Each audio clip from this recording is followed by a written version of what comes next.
किन्जा हाशमी ने बॉबी देओल का अंदाज अपना लिया। पाकिस्तान शोबिस इंडस्ट्री की मारूफ अदाकारा किन्जा हाशमी ने भारतीय म्यूट विलन बॉबी देओल का अंदाज अपना लिया।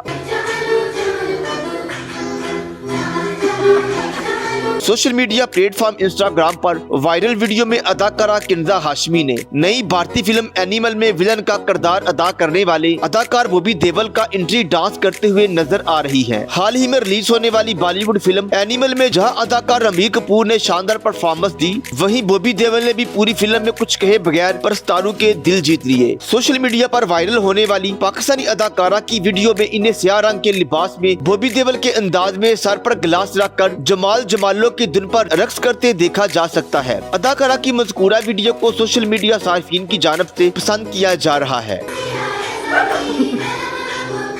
मज़ीद वीडियो के लिए देखते रहिए HD न्यूज़।